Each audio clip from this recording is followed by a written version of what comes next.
Pushpa 2 cinema మీద Telangana cinematography మంత్రి అయిన కోమటిరెడ్డి వెంకటరెడ్డి కొన్ని కీలక వ్యాఖ్యలు చేయడం జరిగింది. అయితే ఈయన మీడియా ముఖంగా మాట్లాడుతూ పుష్ప 2 సినిమా నేను చూశాను, 3.5 గంటలు ఎందుకు చూశాను అనిపించింది, నా 3 గంటల సమయం అనేది వేస్ట్ అయ్యింది. ఈ 3 గంటల సమయంలో దాదాపుగా 10 ఊళ్ళ పర్యటన అనేది చేయొచ్చు, 10 ఊళ్ళకి మంచి చేసే అవకాశం ఉంది అన్నట్టు కొన్ని కీలక వ్యాఖ్యలు చేయడం జరిగింది. అంతేకాకుండా పుష్ప 2 సినిమా ఏదైతే ఉందో అది చూసి యువత అందరూ కూడా చెడిపోవడం జరుగుతుంది, అందులో సబ్జెక్ట్ ఏముంది అనేటట్టు కొంత వ్యంగ్యంగా మాట్లాడడం జరిగింది. అంతేకాకుండా కీలకంగా చూసుకుంటే ఇక నుంచి కూడా నేను ఈ తెలుగు సినిమాలు ఏవి చూడను, ఈ పుష్ప 2 కాదు ఇంకా ఏ సినిమా కూడా నేను చూడను అని చెప్పి చెప్పడం జరిగింది. రాబోయే రోజుల్లో ఒకవేళ చూస్తే దేవుడి సినిమాలు లేదు అంటే చారిత్రకాత్మకమైన సినిమాలు చూడడం తప్పితే ఇలాంటి సినిమాలు నేనైతే చూడను, ఆ సినిమాలో మొత్తం స్మగ్లింగ్ తప్పితే ఏముంది అనేటట్టు కోమటిరెడ్డి వెంకటరెడ్డి సినిమాటోగ్రఫీ మంత్రి అయితే కొంత విమర్శించడం అయితే జరిగింది.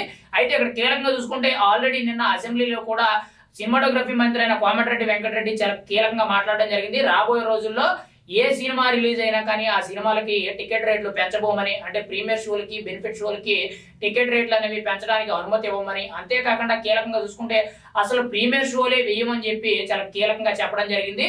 ప్రస్తుతానికి తెలంగాణలో కీలకంగా చూసుకుంటే ఎటువంటి ప్రీమియర్ షోలు బెనిఫిట్ షోలు లేకపోవడం వల్ల ఖచ్చితంగా ఫిల్మ్ ఇండస్ట్రీ అనేది కొంత దెబ్బతినే ఛాన్స్ అయితే ఉంది. ఏదైతే కోట్ల రూపాయల బడ్జెట్ పెట్టి సినిమాలు తీసే అవకాశం ఉందో వాటి బడ్జెట్ వసూలు చేయాలంటే ఖచ్చితంగా ప్రీమియర్ షోలు కానీ బెనిఫిట్ షోలు కానీ టికెట్ రేట్లు పెంచుకోవడానికి అవకాశాలు ఏవైతే ఉన్నాయో అవి ఖచ్చితంగా దీనివల్ల సినిమాకి కొంత నష్టం వచ్చే ఛాన్స్ ఉంది. కానీ మొట్టమొదటిగా చూసుకుంటే ఇప్పుడు రేపు సంక్రాంతికి గేమ్ చేంజర్ కానీ లేదంటే డాకు మహారాజ్ కానీ ఇలా కొన్ని సినిమాలు అయితే ఒక 4-3 సినిమాలు అయితే రాబోతున్నాయి, గట్టి సినిమాలు. మరి వీటి పరిస్థితి ఎలా ఉంటుందో చూడాలి. కానీ ఇక్కడ కీలకంగా చూసుకుంటే సినిమాటోగ్రఫీ మంత్రి కానీ ఇటు సీఎం రేవంత్ రెడ్డి కానీ వీళ్ళిద్దరూ కూడా చాలా తీవ్ర స్థాయిలో ఆగ్రహం వ్యక్తం చేయడం జరిగింది. అయితే అల్లు అర్జున్ మీద నిన్న కీలకంగా చూసుకుంటే అసెంబ్లీలో ప్రత్యేకించి కూడా సీఎం రేవంత్ రెడ్డి అయితే ప్రసంగం ఇవ్వడం జరిగింది. అల్లు అర్జున్ మీద సీరియస్ అవ్వడం జరిగింది. అక్కడ సంధ్యా థియేటర్ దగ్గర జరిగిన ఘటన ఏదైతే ఉందో దాని మీద తారాస్థాయిలో విరుచుకుపడడం జరిగింది. ఇటు సినిమాటోగ్రఫీ మంత్రి కూడా కోమటిరెడ్డి వెంకటరెడ్డి ఎటువంటి ప్రీమియర్ షోలే కానీ టికెట్ రేట్లు పెంచడానికి ఎటువంటి అనుమతులు ఇవ్వడం జరగదు, ఇక 5 ఏళ్లు కూడా ఇలాగే ఉంటుంది, తర్వాత ఒకవేళ మారితే మారొచ్చేమో, ఒకవేళ ప్రభుత్వాలు మారితే మారొచ్చేమో, కానీ ఖచ్చితంగా మేము ఉన్నంత కాలం మాత్రం ఇదే జరుగుద్ది అనేటట్టు చాలా బలంగా చెప్పడం జరిగింది.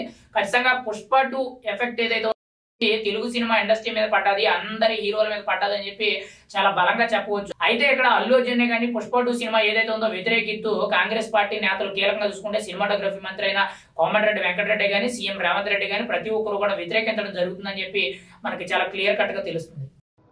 పుష్ప 2 మీరు అందరు చూసింటే పుష్ప 2 మంచిగా ఉందంటే మీరు చూడండి, నేను కూడా చూసిన. కానీ నేను మనకి తెలుగు సినిమాలు ఎక్సెప్ట్ హిస్టరీ సినిమాలు, దేవుళ్ళ సినిమాలు, రాజుల సినిమాలు, తెలంగాణ సినిమాలు తప్ప తెలుగు సినిమాలు చూడదలుచుకోలేదు. ఎందుకంటే 3.5 గంటలు చాలా పనులు చేసుకుని 10 ఊళ్ళకి వేయించేవారు నేను. ఆ సినిమా చూసిన తర్వాత మన యువకులు కూడా ఖరాబ్ అయిపోతారు సమాజంలో.